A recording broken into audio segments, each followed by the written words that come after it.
hearing the sounds of DJ Comfy. Yeah. Anybody in America, just grab your glass and just take like 5 minutes to just do a two-step. Today is the last day. We ain't even gonna name him. We ain't even gonna name him. We're just gonna let y'all know somebody's last day for their job. It's true. We're on the eve of someone else getting a new position in our country. And we welcome it.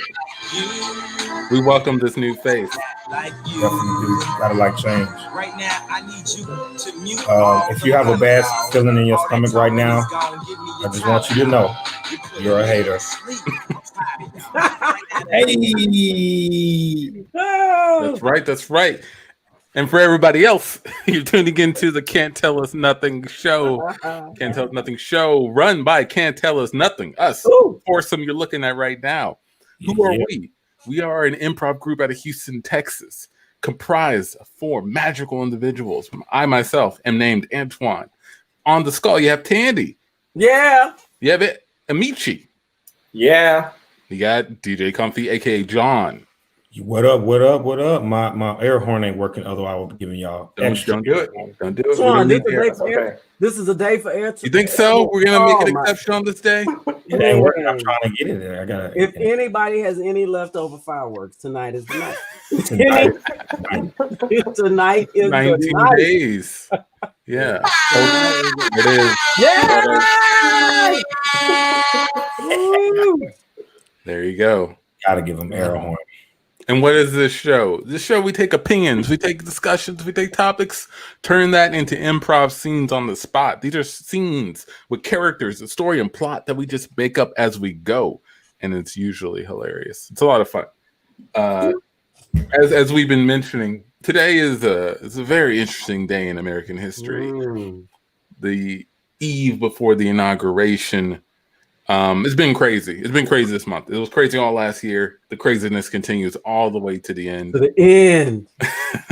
Ain't no party like a Donald Trump party because it's Donald Trump party. It don't stop, boy. After the show, the after party.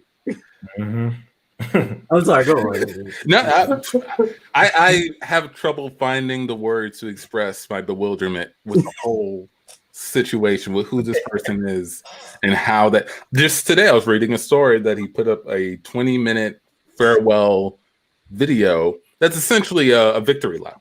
It's him congratulating himself for how well he did. I mean, he definitely could teach a con man class 101 and make billions of dollars, man. Trump University. Right? The only problem is the university cons people right out. You can't help it. Yeah, that's how. That's you only graduate if you didn't get conned. Really.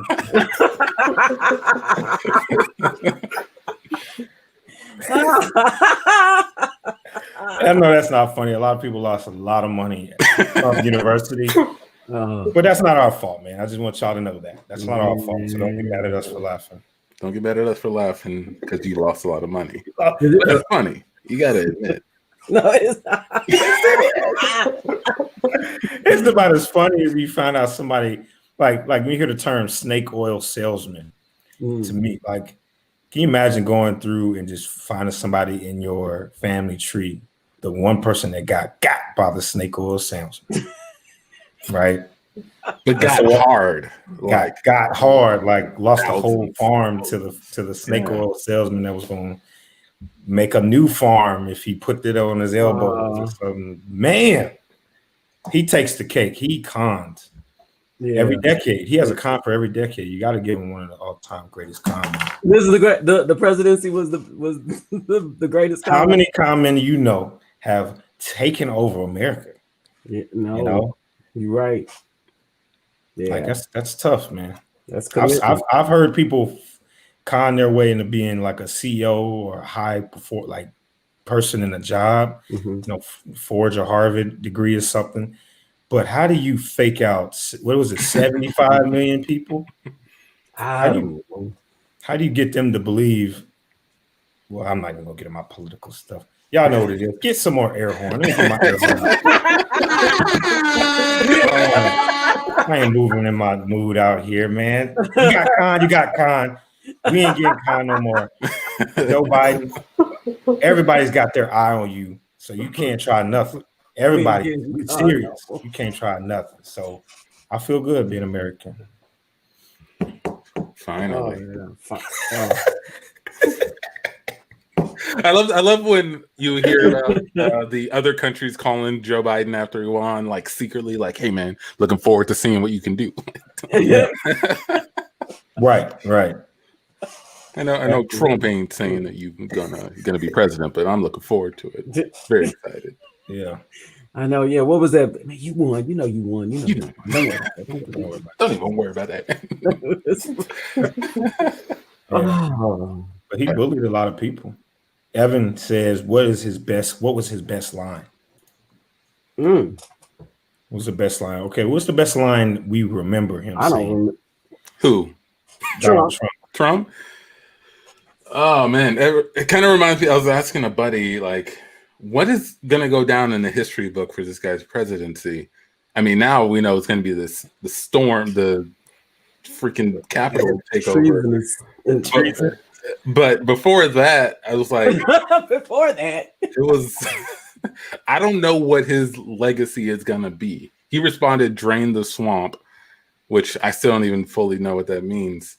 But his best line, probably anything doing with fake news. People love it. His best line to me is when he said, and I'm not quoting him, but when he essentially said that he could go out in front of New York City and shoot somebody and people would still vote for him. That's got to be one of the funniest. You would think that would be a rap lyric.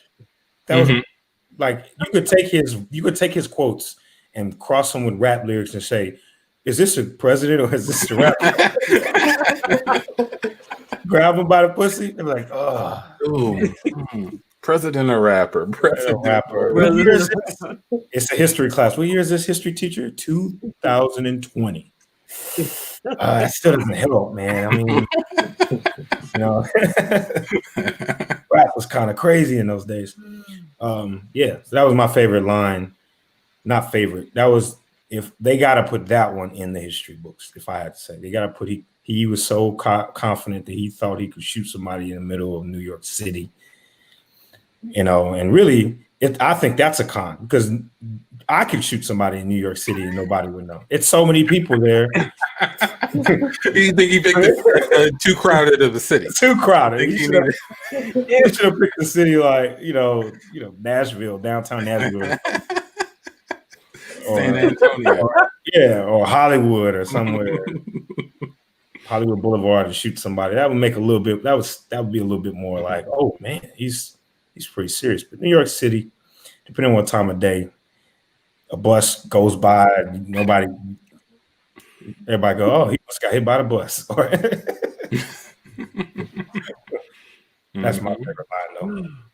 My favorite was that he got corona. I just thought that was beautiful, poetic justice. You're a denier, you're supporting or giving support to people who don't want to wear masks because this isn't real, this is a hoax, it's all fake news, and you got it. And you had to go to the hospital and you had to acknowledge, the world or the country had to acknowledge and say, yes, you have this virus, we're treating him, with this. I just thought that was the best. I mean, the best thing would be if he'd never gotten it right. Then he could have always gone out. See, there's another line. They says it, but you got caught. That's like the only lie he got caught in. That was. I mean, yeah, physically.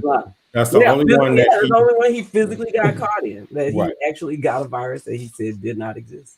Or wasn't really real. And then left the hospital to take a victory lap in the car and exposed other people. He rode around and waved and got other people. Man, oh, White House. Why didn't he try bleaching sunlight? Yeah, why didn't he try that? Now that would have been hilarious. I would He would have won me over if he joined Bleach and didn't have COVID-19. But I don't think he would have. It would have just been funny. Bleach and sunlight. I think he was just leaving that up to the scientists to just ferret out. I don't think he himself would have tried it. It's like when you think you're giving somebody a really good idea and it's just trash, like you don't know anything. Well, what about bleach and sunlight? And we cut to a neighbor after his other neighbor's house just burned down. Hey, Amechi, man. Hey. Man, this is really unfortunate, man, and I'm sorry to hear your house burned down. Yeah, I mean, my whole life is in there. Everything's gone. Yeah, not everything. You still got the clothes on your back and pants on your legs, and like that's worth a lot. Well, I mean, not really. They're a little burned. I was inside when the house was on fire, so my clothes are a little singed. So yeah, it's kind of nippy out here though, so it's kind of keeping you a little warm until the fire truck pulls up though. But I just came over here to tell you, if you need any help with rebuilding your house, I know a couple people and they've kind of shared me a couple of ideas on how to put some drywall up and stuff. It'll save you a lot of money, but don't hire no like legit company, man. Like with the problems you got right now and your wardrobe, you're gonna need a lot of money to build that back up, man. Okay, you're like the fifth person in this neighborhood who has offered like construction advice. I would prefer like a place to stay while I get back on my feet. Nah, you don't want a place to stay, man, because you're gonna get content with wherever you lay your head. You don't want to be content, bro. Your house just burned down. Your clothes smell like bacon, burnt bacon, man. You don't want to be content, bro. If I was you and my house burned down, I wouldn't go to sleep until I rebuilt my house back up, man. That's how I would get over it. It's still on fire. I can't build now. It's still flames and smoke. Nah, see, that's just an excuse that you tell yourself, man. I mean, where there's fire, there's water. And where there's water, there's air. And you got air in your lungs, bro. Do what you got to do. Start working on that. That doesn't make any sense. Hey. I saw the light from down the street. Saw the smoke, man. You all right? Yeah, I'm still in one piece, but I've lost my whole life. Man. Everything was in my house. It's too bad, but it's also an opportunity. And I brought a bucket of Legos here so you can get started on building your new house. It's important to get started right away. If you ask my advice, don't even think about it. Just start building right away. With whatever. I think Legos is a great start. Okay, thank you. I would really just prefer like a place to just lie down for a few hours. No, you don't want to do that. You lie down, you're gonna get content. You're not even gonna be able to get back up. I know when I lie down on the couch after getting home from work, that's it on the day. You can't do that now. You got work to do. You got a life to build. If my house that burned down, I would have started building as it was burning down. You're behind the ball already. You need to hurry up. Woo! Hey man, I saw all of that smoke. Oh, the whole house burned down. I'm sorry about that. Yeah, I was having a little barbecue there in the house, and when my kids say, "Hey, it looks like a fire truck," so I walked out here. But listen, I know this seems bleak, but you got a real good opportunity now, and I really recommend that you start designing a backyard, because you got to think about all the parties you're going to have when you get back on your feet. Barbecue, outdoor cooking. Maybe take this opportunity to start thinking about a pool or something, for entertainment purposes. Yeah, in case there's another fire, you have water. Oh my gosh, yeah. Waiting.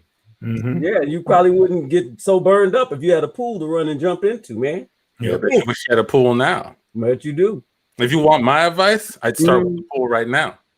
Go ahead and dig a hole and put them Legos in the hole and put water in it. Start there. That's your advice. I would give you the number to my pool guy, but man, that'd be too much help. Like you get complacent. if you don't get to Google and start finding your own handyman and people who can do certain services, you'll never advance, man. If I give you everything, my wife said, bring him a plate of chicken. And I was like, why? You can go find some man, United Way out there. There's all kinds of things. I know if my house burned down, I wouldn't be thinking about eating right now. I'd be trying to use my lungs to blow some of this fire out so I can find my new wardrobe. You know what I'm saying? Maybe you have a couple of pairs of shoes in there that didn't get burned up. You know, start a new style, how to burnt leather. You know what I mean? No, probably use these Legos as a clothing. You're really pushing those Legos, man. Yeah. Scene.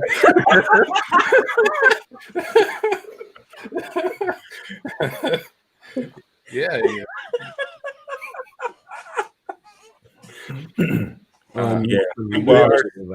I hate giving people advice, man. I started maybe a few years ago. I always preface it with this is probably wrong and is most likely full of shit because I don't want you to base your life decision off of what I said, right? Because that's really what it is. It's like I'm not you. You know what you're capable of. And if I give you what I'm capable of, you know, that could go south easy, right? Or if I misjudge what you're capable of, that could go south easy too, right? So yeah. Yeah, man. Yeah. I just wanted to mention real quick, we're streaming on Facebook Live. We're on YouTube as well, right, John? Yep, YouTube. Yeah. What up, cuz? What up, cuz? It's cousins night. My cousins on, yeah. Amechi, Antoine, look down and see if any of your cousins in there. If not, call them on the phone. Tell them go ahead. It's cousins night. Cousin night on the C-Time show. Yeah, and later on we're gonna do Ask C-Time. So start thinking of any advice that you want to receive.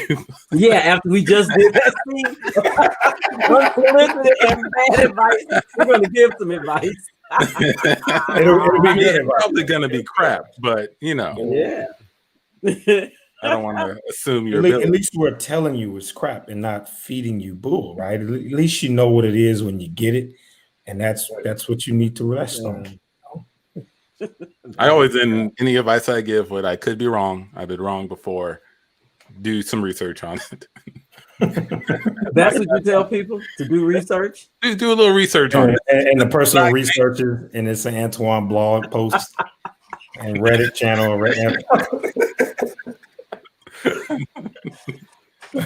Back to the site. Go by what it says.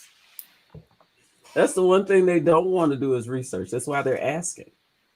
Nobody, you know, if they were researchers, they'd get to that first. You'd be the last person, or they'd get you with, I already looked this up, but you know, what do you think about it? As opposed to, man, what do you think I should do? Is it rude?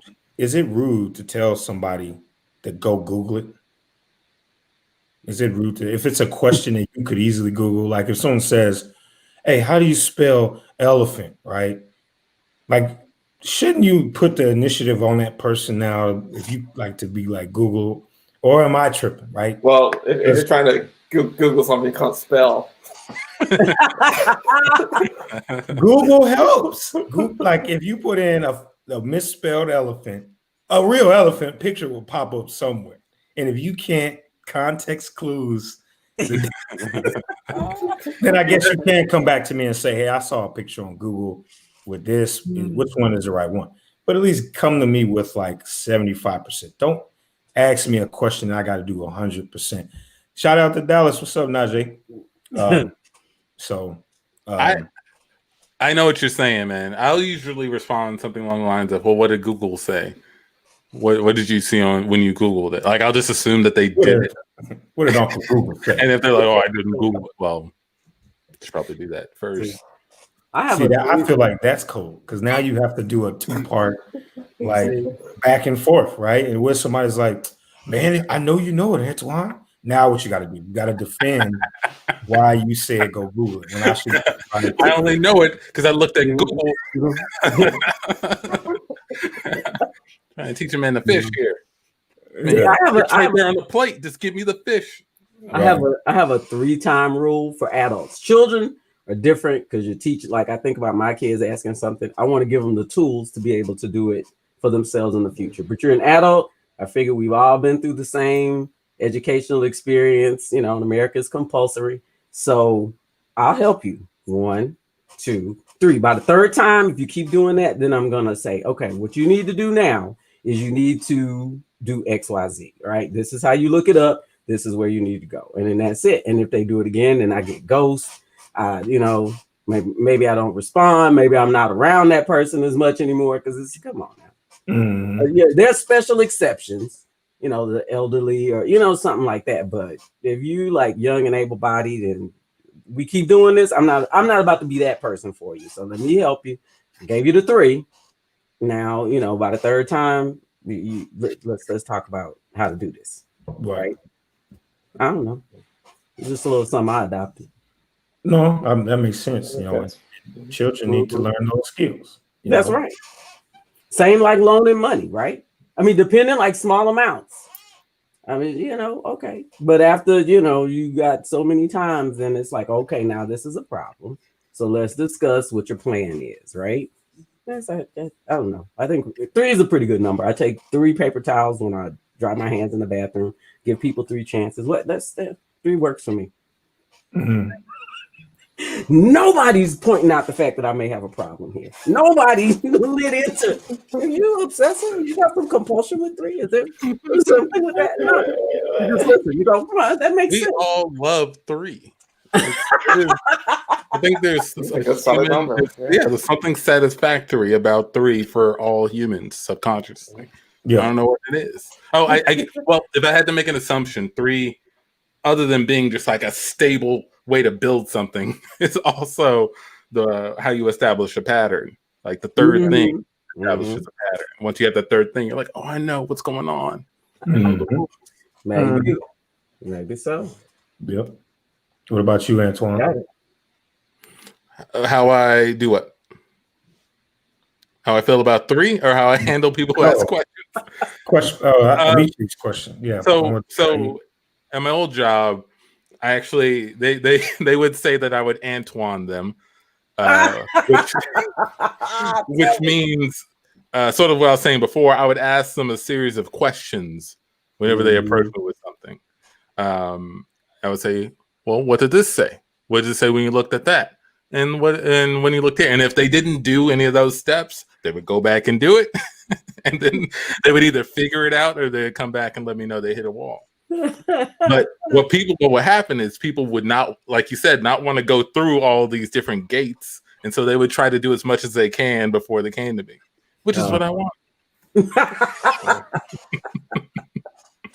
Great manipulation. Did you see what Nick Cooper quoted Deloitte Parker, who was the director of the Shape Center here in Houston, and he says, Deloitte says, when a guest arrives, treat them to dinner, treat them to breakfast, and then here's the mop. So by the 3rd thing, you gotta put in some work now. You gotta put in some work, right? Yeah. There you go. 3. I like it. Yep. Yeah. Who's that? Evan says, do you Antoine often? All the time. All the time. These guys tell me. Oh, I don't even play with Antoine. Somebody give Evan an example of Antoine. Oh God. This is it. Let me try to think of something a little bit complex. Okay. Hey guys, do you think, like as a group, like, do you think it would be good if we took all of the material that we've made so far and figure out a way to put it in this, and this, as opposed to, yeah, that's a great idea. Antoine would go, well, have you do you know of anyone who has who is a part of this and this that you can connect to? No, it's just idea, Antoine. Okay. and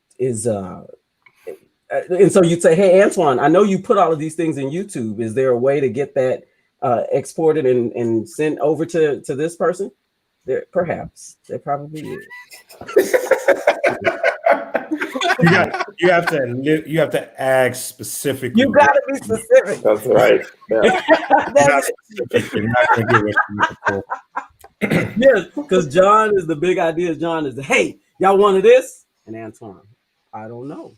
Are you asking that we do this? Is that what you're asking? And John will be like, yeah. Oh, well, then yes. You know, you can't infer with Antoine. No infer. You got to be specific. Yeah.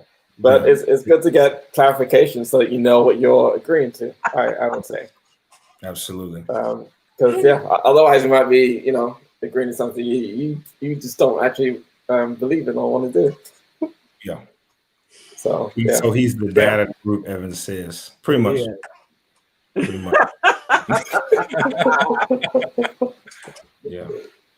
Would my first question be, did you ask your mother? What did she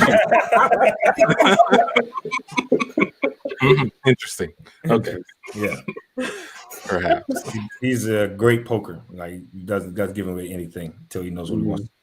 And that's great. Like it's good, like working creatively to know, how somebody receives information. It's just funny. Yeah. That is. Yeah. That creative excitement, right? It's tempered down. Like Antoine will never be the hey. That's if that ever happened, I'd be so surprised because it's not his thing. You're like, hey Antoine, that. Here you go. All right.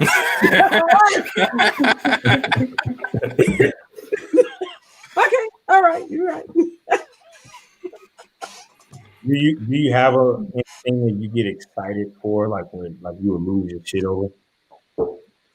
See, not really. I thought about this. Like, I don't really tend to get overly excited about much of anything, and I could not tell you why. I mean, I'll say like I am excited about something, but when I think about like people who scream until they pass out at concerts, like I'm never that excited. I've never been that excited. I think I like to temper my expectations just so I don't raise them too high.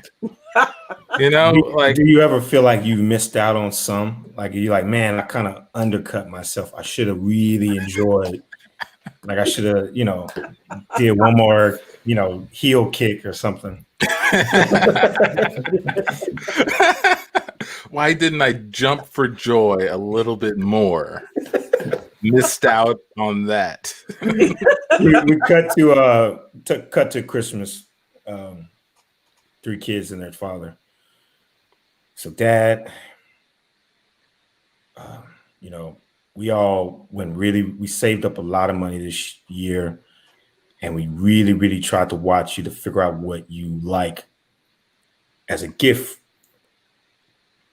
We really, I can't speak for everybody, but we really do want you to enjoy this gift, and we really want you to be excited. So just letting you know, man, we did everything we could to get all 3 of our gifts for you. And just please, like, show us if you really enjoy it or not. Don't just leave us hanging like you've done the last time. Well, first, I want to say that this is wonderful to hear. I really appreciate the thought that you guys put into this. That you guys would even get me a gift is wonderful. But at the same time, I'm not going to lie to you. I'm going to give you my honest reaction. But Dad, can you at least smile? I mean, you're saying that it's wonderful, and your face is just flat. You don't look happy. It's Christmas. You put it back in the box. Now, close the box up. I mean, are you guys doing this to get something from me, or are you doing this out of the kindness of your heart? You think we're manipulative and we're trying to get something out? Oh, wow. I'm just saying there's a lesson to learn here. And if I don't treat you guys with respect and honesty is going to get lost. You have to earn that smile. You have to earn that tear of joy. And that'll never happen. Nothing has made me cry in joy. So, nothing. Well, let's wait until we see. We do have 3 very, very sentimental gifts. Sure. I'm the oldest, so I'll start. So, Dad, I remember you told me about how you modeled yourself after your great grandfather. I mean, your great grandfather in World War II. So, I took a trip to Vietnam, and I found his boots that he talked about, his magic boots when he was not in Vietnam. I'm sorry, not Vietnam, but you know, not Vietnam. I don't know if Vietnam was really involved in World War II. Oh, but you can laugh. Oh, you can laugh, Dad. You can't smile with kindness. Wrote Vietnam on the wrong page. I'm sorry. It's okay, John. Take your time. That's fine, John. Yeah. I'm in Japan. Sorry. Found his boot. I want you to know that I retrieved great-grandfather's lucky boot from World War II. That is the reason why he said he was able to come back home to the States and produce these great loins that ended up becoming you, and you look just like him. So I figured, this will mean a lot to you, man, the man you look up to. So you got me a boot? I mean, it's not a boot. It's Grandpa Antoine's boot. This is his literal boot. Smell it. It still smells like, gangrene in the. You got me a gangrene boot? This boot is also 2 sizes too big for me to wear. Well, he was 6'7", right? I'm not.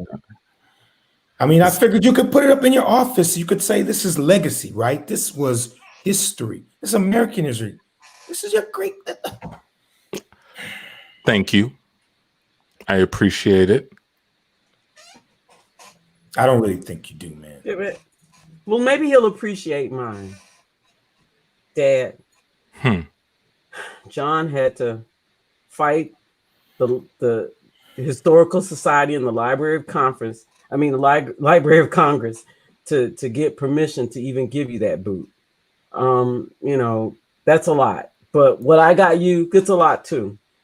I know that you're from Greenwood, Oklahoma, and I know that your family was caught in the Tulsa massacre, and your grandmother said that she knitted a blanket for her grandson that she would never meet, but she wanted you to have that blanket. And Mom told me that she buried it behind their house in the back because she didn't want anybody to get it. And well, I got the plans, the city plans from back then, and I located where the house was, and I spent 6 weeks, in case you were wondering where I was gone, when I told you guys that I was taking a class. I was actually there digging around just to try to find this box with this blanket in it that she wanted you to have, and I found it, and that's the present I gave you. That blanket was knitted by your grandmother, and she buried it in the yard to save for you. You got me a blanket that was buried in the ground? When you say it like that, it just doesn't sound so important or sentimental, but I did a lot. I had to take leave from my job. Dad, come on. Let me take a look at this blanket. Oh, yeah, that's a blanket. That's a very nice story. I shouldn't do this, but I'm going to give you this. Oh, that was just a corner smile. It's a very corner smile. That I shouldn't set the curve like that for the rest of you guys, but it's Christmas. It's Christmas. Okay, well, how about I do my gift? Can I do my gift now? Yes, let's go. Okay. Let's go. Let me put this blanket away. I'll just put it in the boot. Well, anyway, you know how last Christmas, Mom went out to to get you your favorite soup, which is from a restaurant in San Francisco. And she took that plane, and the plane went missing. We don't know what happened to the plane, right? Yeah, that was horrible. Yeah, you almost like show some emotion about it. But anyway, I spent the last 6 months tracking flights and searching the wilderness. But anyway, here's a big surprise. I found Mom. You found Mom? What? You really did it? What? I did, yeah. She's here. Yeah. She's right outside the door. Oh. Wow. Where'd you find her? Was she like in the city or in the wilderness? Just in the wilderness. The plane went down in the wilderness, and she was the last survivor of all the people who made it. She has this incredible story about survival and hanging on because she wanted to get back to us and you. Dad, all I'm saying, your wife is outside, and you don't seem like you get shit. Oh. Sure. I didn't get her anything. This is awkward and scene.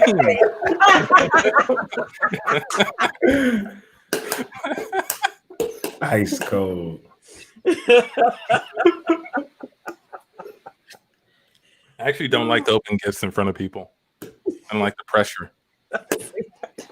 I don't like opening them either, but I wouldn't like stone cold them either. Like, oh, this is a nice. It says boot, right? It's a boot. It's just one boot. Nice. Can you put that way in the back? Just go ahead and put that in the back. I'll never forget on Breaking Bad when Walt goes to his friend's house for their birthday, and they told him, "Oh, don't worry about bringing any gifts." And he shows up, and it's a mountain full of like beautiful gifts, and he brought him like this little like ramen noodles. He was like, "Oh, he'll love it. I mean, we used to eat this in college, like it's sentimental." And he shows up, and they're like, he's ripping open all these beautiful, like, "Yeah, I bought this painting for you in France. It reminded me of XYZ." And he had to open up his ramen noodle soup and explain to the whole crowd that brought all this stuff that they weren't supposed to bring, why he brought ramen noodle soup. And their response was just priceless. They were just like, okay, all right, nice, right? All right, next gift. Hand me that big gold one in the back. Yeah. And I learned from my 3-year-old, man, kids are savage. I get at least my kid is, if I don't get her exactly what she wants, like, she won't like it. Like, she'll turn her nose up while she's opening it up. You can't take it from her, but she wants to let you know, I said purple, and this is yellow. And like, okay, all right. There's no close enough with her. It's not close enough. It's either she has it or she has more of it, right? There's no, I don't have it, right? Yeah. So I told her I threatened to throw all her toys away. On what condition? On the condition that she needs to just enjoy one of them. And maybe that pressure of not having any toys will let you be appreciative of any toy, right? And I mean, I probably was the same way. Like, I know I was a Ninja Turtle head, and my favorite Ninja Turtle was Raphael. And ask me how many times I got Raphael the Ninja Turtle. Never. I got every single one but him. And it wasn't because like my family wasn't listening to me. It was probably because Raphael was always sold out. So they're like, it's just a Ninja Turtle. He's not going to determine between a nunchuck set of sticks. Just give him that one. And I did. I don't want the purple Ninja Turtle.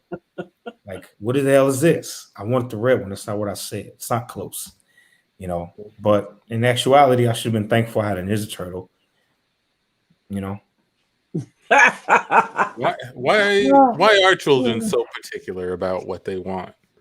Like, and on one hand, it's good to be specific about what you want. It's horribly annoying later on when you're not specific, but at the same time, you give them the peanut butter and jelly sandwich the wrong way and they won't eat it. Like, where does that come from? Because they have no control. Most things that are done for them, right? Like you go and buy what you want as an adult. You make the sandwich the way you want it, but they don't have that control. So they're just trying to get that little bit of control and they have to ask for it, right? Just so that's gotta be it. Yep. Yeah. That's what I think.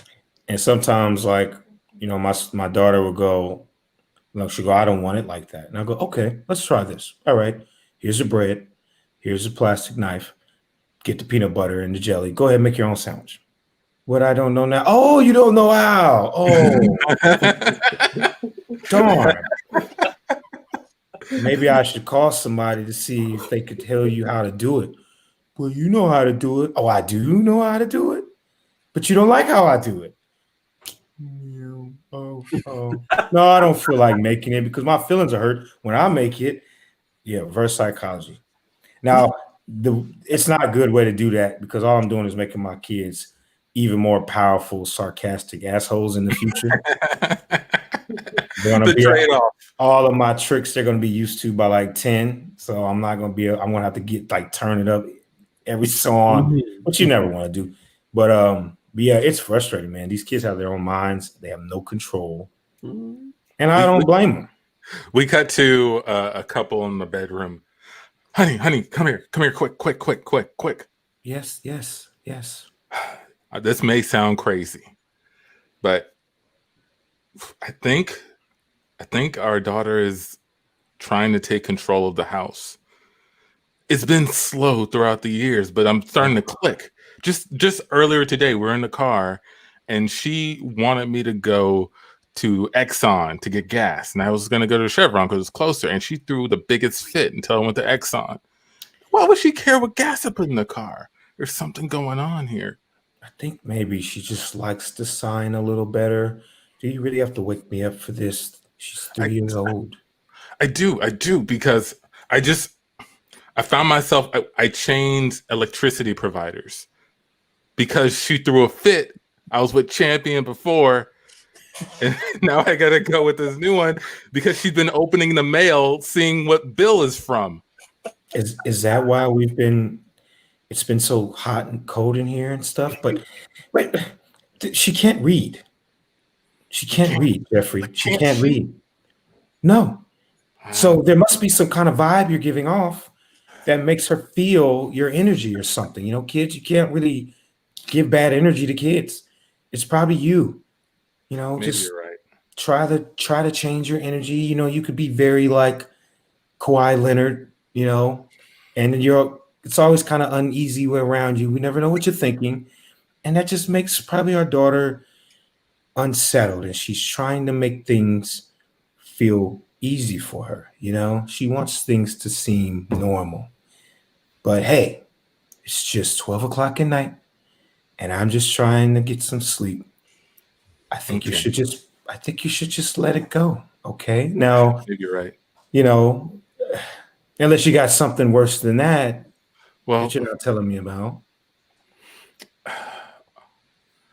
Well, she really wanted to be a co-signer on the deed to the house. Like she really wanted to be that. How did y'all get in that? We have to go refinance the house to get her name on it. So you took me off the house, Jeffrey? Is that what you're saying? She would not go to sleep until it was done. I was at my wit's end. Where was I? You were at work. You had a late night at work. I was here by myself with her. I had to do something. So I refinanced the house. You refinanced the house. Except to Antoine and his daughter. That's right. Mortgage rates have dropped. You got this loan with mom? Y'all at 6.1%. We can easily get 4.3. Are you sure you'd rather not read a bedtime story instead of this? You want to look at rate The greatest bedtime story is built equity in a property that you own, Dad. That's the best. That's the best. I go to sleep on that. I need that to get up in the morning. All right. I wash my face in subprime rates. All right. This is what I need. Your mom is not the best business partner on. I know her name's on the deed. I know she's an adult. I know you guys looked at this house lovingly, but I'm talking about what makes the most business sense. But you're 7. How do you know what makes the most business sense? You barely know math, right? You underestimate me. You spend all of that time researching the best schools to go to, and you send me to that school, and what do you think I'm just going to learn? ABCs? No, you should hear what we're talking about over there. We're talking about refinancing. We're talking about LLC. Yeah, you're taking your mom off the deed. It's so. I feel like you're trying to gain too much control here. You're a child. Your mother and I run this house. I shouldn't have to say that. Sweetie, I'm sorry to interrupting you. It's kind of bedtime, and I'm just trying to figure out why you guys are still up here. So can you shorten up the convo, Dad? Sure. Okay, all right. Okay, fine. Just don't pass out. And scene. Yeah, that's crazy. That's the ultimate fold, right? It's like I don't want to spend my whole night in the hospital trying to explain that I had a bad negotiation and she called my bluff, right? Doctor, who tries to kill themselves by holding their breath? I didn't know she could even do that. I've never heard somebody hold their breath over water and try to kill themselves. How do you do that? Sir, I'm gonna have you talk to this Social Security officer. But yeah, man, kids are interesting, man. I think here's a bad theory, bullshit theory. I try to think long and hard of how something like the concept of a Karen, right? Karen, all we saying by that is there's enough people that's shown us this behavior that we're gonna there's a pattern. That's all we mean by Karen. But I always go, how does a Karen become a Karen? Doom. So my theory was, if you don't socialize a child to believe in their accountability and the social contract with other people that may be different than them, then their entitlement from that youthfulness, that child, their parents and those structures never making them be accountable for their actions and words turns into a superpower, right? It's what is the guy named Bruce Banner, and he turns into Incredible Hulk. It's like they turn into Incredible Karens, and they turn into pink, big bohemians, and they're like, "You can't park here. Get out of H&M and tell I was here first." And everybody's like, "God dang, they let the Incredible Karen in." But at that level, you can't reason with Incredible Karen. You can't stop it. It should have been prevented. And raising kids is starting. That's my working hypothesis with raising children now. I want to hear y'all thoughts. I mean, I think as not someone who can influence a child at this point, to me, that makes sense. I do think building accountability into how you raise a child, making them know that their actions have consequences and affects other people, and they need to coexist in this world, and that is something that's super important. Is integral to preventing that. Is it just as a child though? Because as an adult, if you get checked a couple times, you might start to question that behavior, right? If you get what a couple times? You get checked. You get checked a couple times. If you're going off on people or whatever, and they just shut you down or just don't give you what you want. Or you try and scheme another way to get it, and somebody helps you. Yeah, if that doesn't happen, maybe you change your behavior. Yeah. I think a lot of Karens have power because people just don't want to fight. Like a friend of mine is a professor in California, and she's a Spanish professor. And there's a class, this one student, Karen type, wanted. She wanted to take this one class at a certain time from this, and that class was taught by this certain professor. So as opposed to her going in and talking with the head of the department, she contacts that professor. She's having these email exchanges with this person, and then she contacts the department manager or secretary and says, "Hey, I want to register for this class." They say, "Oh, this class is full. You can't get in because there's a waiting list for it. You'd have to sign up, and we usually don't have we usually don't have a waiting list if we have another class that's the same type of class just at a different time, and we have that, and so you can sign up for that one." Well, no, she didn't want to sign up for that one because that one met at like 8:45, and she didn't want to wake up that early. She wanted the one that was in in the middle of the afternoon. So they're like, "Well, but our policy is we do it this way." So she comes back with, "Well, I researched that professor that's teaching at 8, which is my friend. I researched that professor, and she didn't get great reviews on Rate My Professor. Some students said she did this, and blah, blah, blah. So I don't want to, go through that. Plus, I've already built this rapport with this other professor." So, they go round and round, and my friends all like, "She doesn't even know me. How is she, whatever, how she put me down?"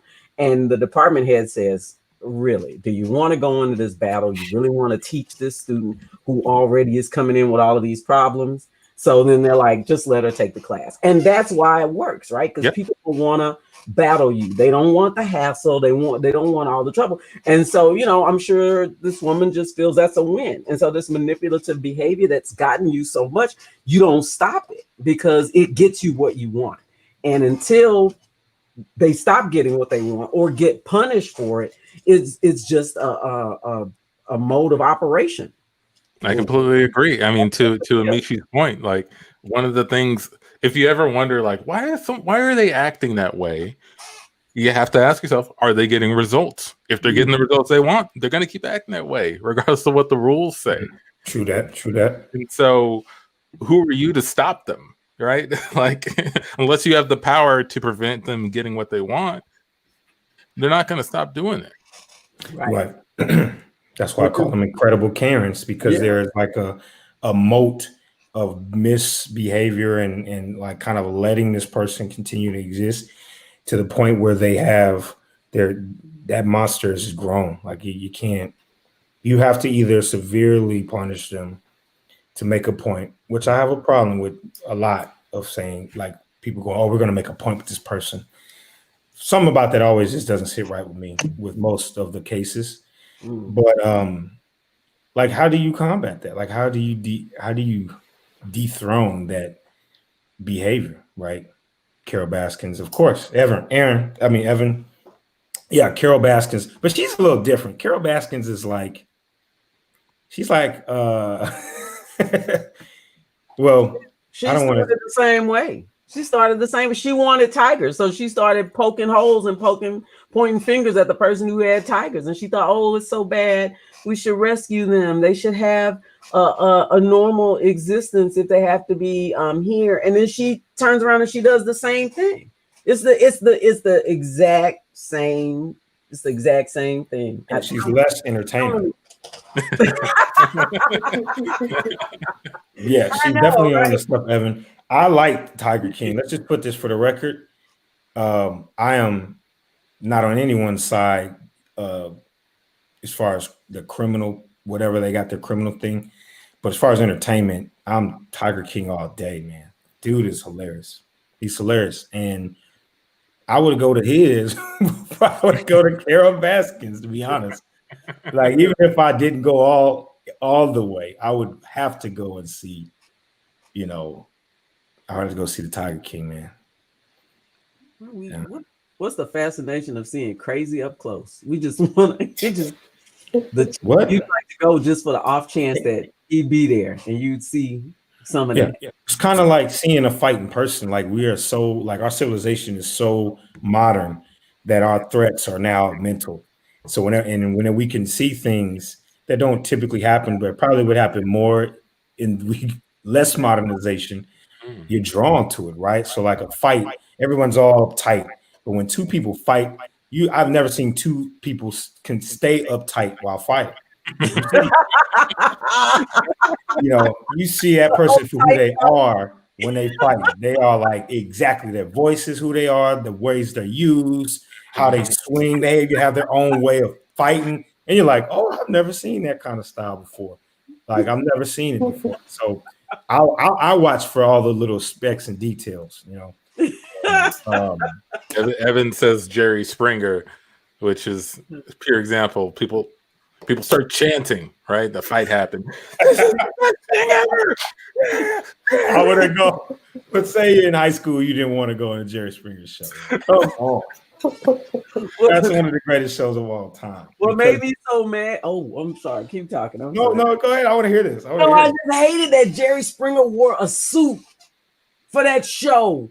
You're walking through the mire of human destruction and just horribleness, and he had the nerve to have a suit on. Like, I'm the only respectable one here. This is gonna get crazy, but don't lose sight of me. I'm gonna guide you through in my suited appearance so that you'll know that in the end everything's gonna come out okay. I hated that.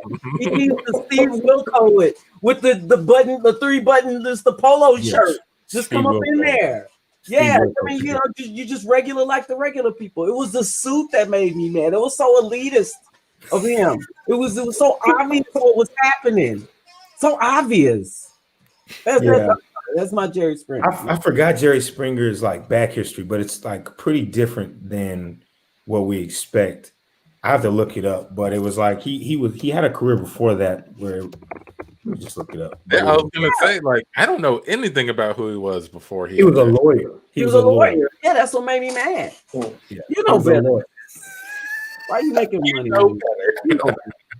But it got results, Tandi. It got money. It got viewers. You're right. I got it. I mean, whatever. But if you're just gonna be it, nobody. The only person at a like boxing match who's suited up is like the announcer, and he gets out of the way and the fight happens. Or I guess maybe that's kind of like. So you're saying if the referee had on like a tuxedo and he was in the ring dancing around while people get their face punched. I think it would be more entertaining if he had like one of those long tailed tuxedos. This dude get his face beat in. Dodging like the sweat and stuff. That would be funny. Hated it. Right. Yeah. But I wanted to slow segue into our hold up section. Yeah. We got a nice little hold up section story today. Antoine, do you want to talk about a little bit about the story we have while I set up the visual? Sure. Yeah.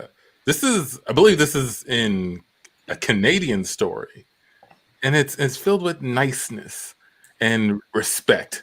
Apparently, a woman stayed at a Vancouver jail, and she wrote she gave them a 4.5 star review and a thank you card for the couple of days she stayed there. Apparently, they were really nice to her, and it made me first off like. What? Wait, I've never heard of anyone sending a thank you card to the jail. But it also made me think, why don't you hear about more reviews of jails? We have the technology now. I mean, have you guys ever heard of someone reviewing their jail? Do you want to play the video a little bit? Oh yeah, limited. I'll play it. There's nothing too crazy. They don't even identify the woman, but that's that's the letter. Oops, hold on. Let me restart it. Oops, ad. No ads. Hold on. By the way, stars. By the way, it's still around. Yeah, stars is definitely still around. We can pass this ad. I think there should be. Like, I think there's nothing wrong with having documented reviews on even public offices, I don't think it would it's not going to go well. Public offices are typically horrible customer service, at least in our state. But Here's a video. Got it back up. So see what they on. I can't hear it.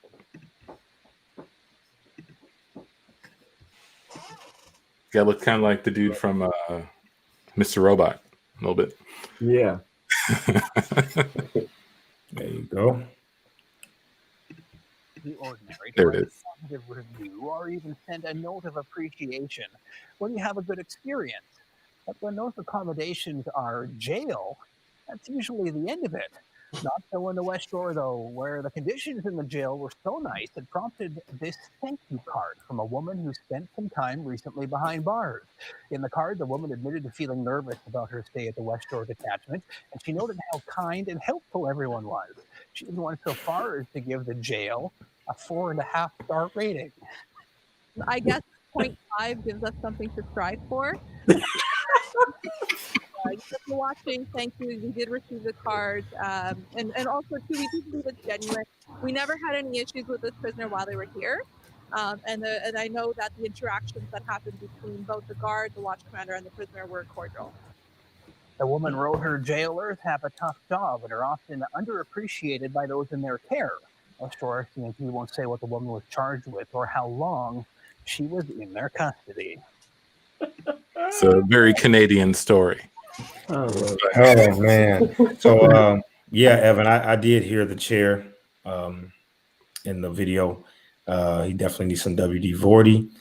And what do y'all think about that? I mean, the first thing that came to mind is always the extreme, right? And Alcatraz and Rikers Island. Can you imagine what the reviews would look like? Would be on Rikers Island for their stay. That's for their stay. All right, so you're checking into 799 nights. Don't worry about it. We will charge you when you get out. Leave your everything right here, including your shoestring. Welcome to Club Rikers. Yeah. But usually, don't you rate a place that you like hope to come back to someday?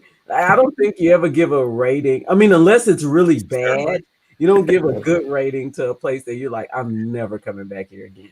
Yeah. I mean, there's always the hope that, wow, if I'm ever back, I'll check this place out. If I have a choice, of where I got to go, I'm coming here. I would go to you. I wonder what she did. What was like her crime? Like if it was like, oh man, if you ever want to assault somebody, make sure you go to the jail on the west side. Nice in there, man. We cut to 4 bank robbers in a car. Yeah. I know we got the plans. Everybody ready? You know what you're doing? Everybody got that? Yeah, I know what I'm doing, man. I didn't rob a bunch of banks in my life. I know what I'm doing. Good. I like that, man. Feels real good. Hey, Antoine, though, I want you to I didn't look into this first though, but can you check out what county Bank National is in? Check out the county, man. Are you saying you didn't Google it first? No, I did not Google it. I know you always want everybody to have everything together. Man, I have time. A lot of stuff. You ain't got time. You got time. You got time to do in your nose. Right. You got time to Google anything. Then could you just please check it? Okay, Antoine. I'll check it out. I'll Google the county. I'll Google the county. No problem. Thanks. Right. It is in Cedar County. Why does it matter? Cedar County? Yeah. Okay. Well, I was on Yelp. They got a new jail review link for people reviewing jails. Yeah. And looks like Cedar County, the jail there is got 3 stars out of 5. 3 out of 5. 3 out of 5. Yeah. Middle of the road jail. I don't like that. Now listen. Now we don't generally get caught, so yeah, I'm not planning. I'm really worried about, right? But on the off chance that we do, y'all really want a chance with 3 out of 5 stars though? Nah. I already told you how I'm gonna get retired in jail. I'm trying to get locked up in Sweden. I I heard about them. Yeah, I heard they give iPads out. You know, Man, they do rap concerts in there. ASAP Rocky comes through. You know, he's an alumni. You know, and that's why I think I'm gonna hang my guns up. Yeah, that's the final job. It's the Sweden job. You know what I'm saying? Yeah, I get. Yeah, you're right. Such a sight time. But here in the US, yeah, I don't want to go to no 3-star. No, what other counties around here? Well, We can get one of theirs. we got Fairfax. Check out Fairfax. Fairfax sound like they got low stars. What? How you just gonna jump out the name? No, he's right. Fairfax. Stars. I just looked it up on the. How many stars? 2? 2 stars. Turn around. Yeah, we ain't going there. We ain't going there. I know that we had the blueprints for the specific bank, but I'm willing to just wing it. Nah, son, drop that. Yeah. Let's wing it, man. Wing it, man. That's what I say we drive around and find the most cleanest streets, right where the prison is, and we probably got a good channel over there. You know. Actually, you know what? You know what we should do? Before we should go check out a prison. Let's go find the prison, get a walkthrough, do a tour. Yeah, do a tour. Yeah, man. Oh, that's smart. Man. Somebody should Google what time we could go and do a tour right now, man, because that would be awesome. We get to know, all the entrance and outs. You know that what prisons should do? They should do like a Airbnb kind of thing, but just like you just get to spend the night and like just see what it's like there, right? You just pay a small fee. You just check it out. I would totally stay in a great idea. I stay in a prison room in Santa Monica, you know. Oh yeah, gotta be nice out there. We cut to them on a Santa Monica prison tour. So as you can see here, all of our cells have windows facing the beach. Okay. Nice. You'll get the breeze. You'll hear the ocean. So we find it very calming for our prisoners. Okay, great. I have a question. Sure, of course. What time is dinner, sir? Good question. So there's normally a suit and tie dinner every Friday at 8. Wednesday and Monday are more buffet style. You can kind of come and go as you please. Other than that, it'll usually be about 7:38 for most dinners. So make sure you bring your suit and tie if you do end up staying with us. Okay. Nice. And what about the amenities? You know, when we're not in the cell, what other things do we have to look forward to? I see the squash court over there. Exactly. You got an eye for you, sir. Yeah, if you come to Twig, you'll see we have the squash court. We have a room for table tennis, and over there you'll see the Olympic-sized pool. Nice. No, I didn't see anything about a yoga room. You know, can I do my hot yoga on it here? Good question. So we are currently constructing a hot yoga room in the West Wing, but we do have online courses for you to take. Since everybody would be getting an iPad, you can do that in the comfort of your cell with your complimentary yoga mats. Oh, y'all got iPads here? Everybody get an iPad? Everybody gets an iPad. In fact, right here in this bag, 3 iPads for you guys. What? Oh, man. Just for taking the tour? I'm just saying, if you are going to be committing a felony, think about Santa Monica. Wow. That was the logo. We saw it on the website. You know, and seeing.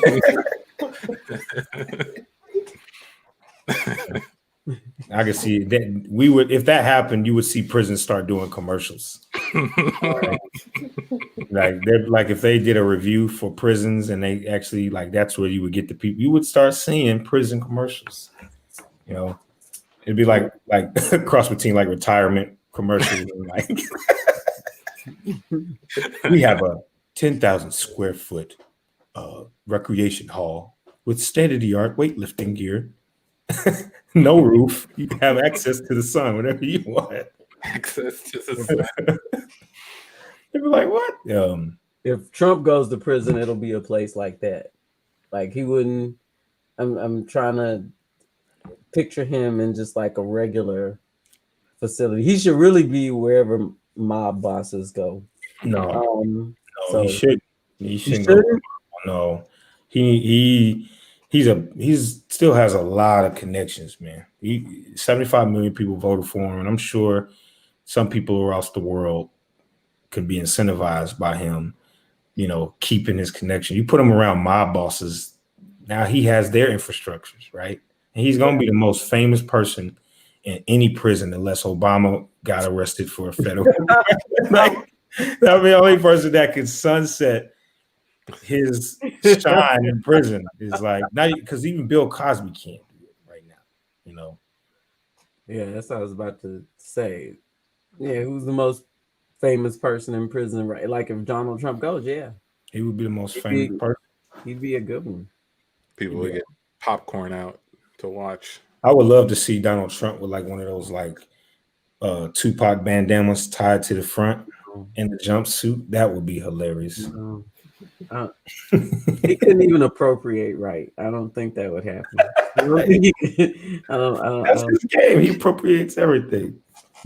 He feeds off everything. Yeah, but he's also particular about presentation. Did you hear that? He was talking about like people, I don't know who said, but it was said that he was although he supported the seditious activities and the takeover of the Capitol, he was a little disappointed in how bad the people looked. Like, all these people representing him and they don't look good. They don't look like his type. I love it. I mean, yeah, you didn't hear that? I like it. what they're doing, but those people. Jesus. Did you Look see at their the shoes. boots on those guys?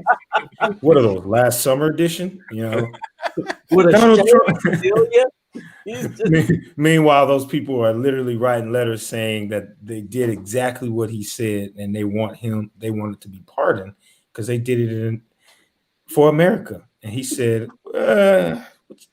you could have had a little bit more style when you did it. I mean, this is on my history books, not yours. No one gives a fuck about you. It'll be on me. You should have went down to Macy's and bought a Donald Trump collection suit and did it. That's all I'm saying. like you don't want that guy in there with the mobsters, man. You don't. They're gonna be like, yo, we weren't thinking that high. We should have been thinking president, right? Like this guy did it. We should have been, So yeah, man, that's crazy. Yeah. Evan says that he would have loved to see him with the orange glow. Without the orange glow. Oh, without the orange glow. I know they love to post women like without their makeup, and this is what they look like. See Jennifer Lopez without makeup, like see Trump without makeup. What would that look like? His mugshot would be the greatest mugshot of all time. Now I'm saying that, rest in peace, Michael Jackson.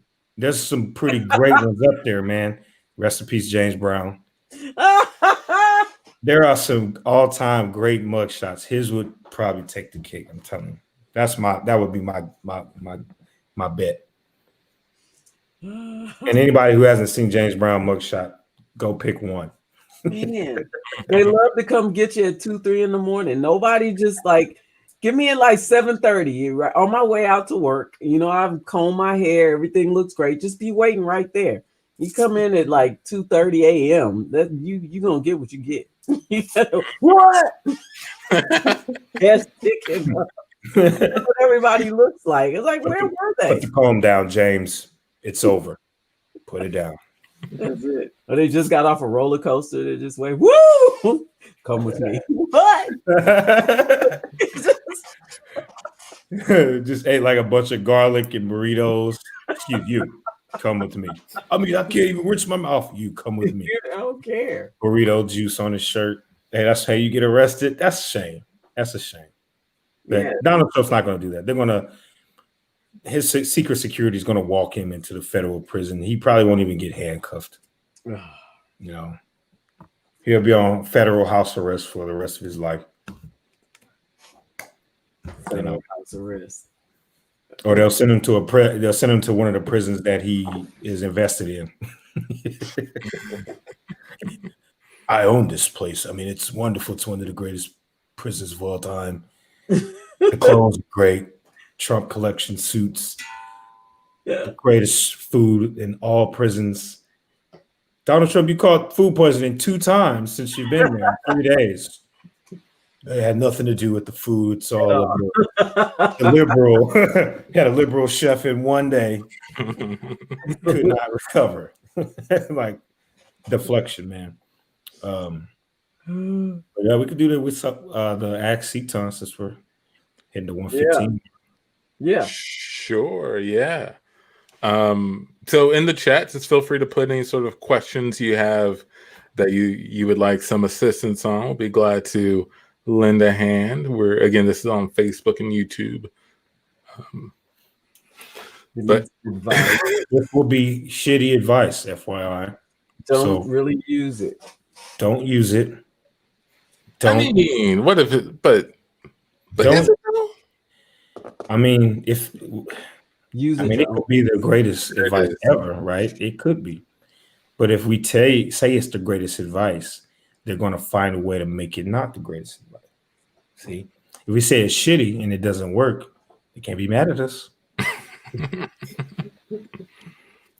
You know. Okay. In the meantime, though, man, tomorrow will be the beginning of a new America. Yeah. It's like getting a new car, but I don't get the new car smell, but that excitement, like you're in something new. Sean put, we do have a question. Sean put, what is the third best advice you could give about survival? Not the first, second, or fourth. Third. What's the third best advice you can give about survival? The third best advice I could give about survival is practice killing small animals. Just in case. I always say that I don't think I have the facilities to like kill a squirrel. Like maybe like look, if I can catch it. I feel pretty good about being able to catch one if I needed to. But then what do I do with it? That's where it gets tricky. Is there anything a squirrel can do that will make you want to kill it? If I'm hungry and it has meat on it, that would be it. Okay. So no, I don't mean like like it's like a revenge killing. What's the difference? Survival, John. Survival's the difference. Hey, some people survive off revenge. No, that's a great advice. Practice killing small animals. That's a good one. Believe it or not, I have not purposefully killed any small animals. Why do you have to say believe it or not before that? Purposely, how many have you killed accidentally? Like a lot? Can't even probably count. If I count on the road, I told you I had a puppy when I was younger that I put outside. He died. It got caught in the gutter that comes off. Yeah, he went looking for water and his head got stuck in there. And I came back like 30 minutes later, he was out of there. And that was sad. But I didn't kill him, you know. But I've never like struck or like killed a small animal or a large animal purposefully. So to your sense, Antoine, I will say I disagree. I do think that I could kill one. If I got bit by one, you know, I don't see myself going, you know what? I'm going to forgive you because Jesus loves you, little baby. That's a revenge killing right there. Hey. They already bit you. It wasn't even like you're trying to stop them from biting you. Some things. Animals walking away. Hey, we're not done here. I'm not gonna do. I mean, how do you know, man? Like, shoot, like you can't. I mean, if somebody bit you, right? Are you going to be like, I forgive you? You would probably respond. You wouldn't try to kill him because you know deep down you could not get away with it, right? But small animal bit you. I'm not speaking on myself. I'm saying I can see probably myself less likely to attack a small animal for biting me than I am a human. Attack, not kill. Because it's an animal. It doesn't, it's just doing what animals do. Let's get some other advice. What else you guys got? My third best advice would be always have a way to pleasure yourself. You never know how long survival will be, you know, and you don't have to be in survival mode all the time. You can have like a 10 to 5 minute session of whatever you want that to be, whether that be yoga, peace. But pleasure is, I think you can't go your whole life with no pleasure. So even if you're in survival mode, force yourself to do something that makes you feel good about something. That's so you're saying, like, if you're in maybe like a 127-hour situation, arm stuck in a boulder, you should take a break and think of something fun. Yeah, maybe hum your favorite song. That's all you know. That's all you can do, right? But it's better than going help and your arm is slowly stuck at the same place. You know, give yourself something, right? Give yourself something. You know, it's something you don't think about, right? We cut to Amechi with his leg caught in a tree in the woods. Oh, man. First my house burns down, then my leg is stuck in a tree in the woods. Amechi, is that you? Yeah. Oh, snap, It's man. me. I was just hiking by myself, you know, trying to, you know, meditate with the mountains and stuff. And yo, dude, your leg is stuck. I know. I was trying to build a tree house because, you know, my house is still burning. But it's won't go out, so I gotta wait till it goes out since you know, my phone is inside. I can't call anybody. So how long have you been stuck? About 30 minutes. So I'm glad you came along because now I can get out of here. Right, man. You all right, man. That's not enough time, man. I thought you were gonna say like a couple days or something, man. You're cool. You're cool. That's all right. Okay, but can you help me down? I want to get out of here. I'm stuck. I can't reach my leg. I'm upside down. Oh, you want me to help you down? I'm sorry, man. I'm kind of in my own mind right now, doing my own, you know, meditations. If I get out of that mindset to help you, I'm gonna be stuck like you right here. You know what I'm saying? No, it's gonna be more mentally stuck. You know, I ain't gonna be able to get out of my head. You know, it'll take 5 seconds. You can keep me in thing. You keep humming. You can probably keep walking. You just have to kind of help get my leg down. That's it. You don't have to just stop. help. Now, what if my hand gets stuck helping your head, your leg get out of that tree? You know, did you think about that? That's highly unlikely that your I bet hand you would thought get it was stuck. highly unlikely for your leg to get stuck building a tree house, right? I mean, anything can happen, dog. Anything. I mean, is that Amechi I'm hearing? Is that hey? Yeah, Amechi. Hey, neighbor. Oh, up in the tree, huh?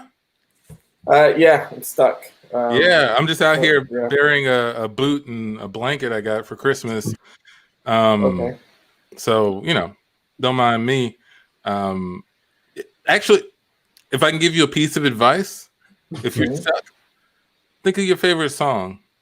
Make sure you sing that every once in a while.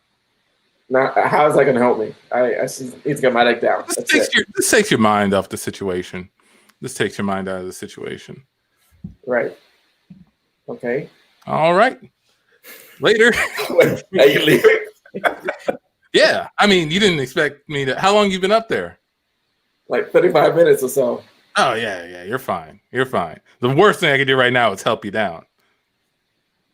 Why is that the worst thing? I thought it would be like a pretty neighborly thing to do. Why would I take that opportunity away from yourself? You know, some people see a problem, other people see an opportunity. You know, I would just get started on singing that song first, and I'll probably strike up your next idea.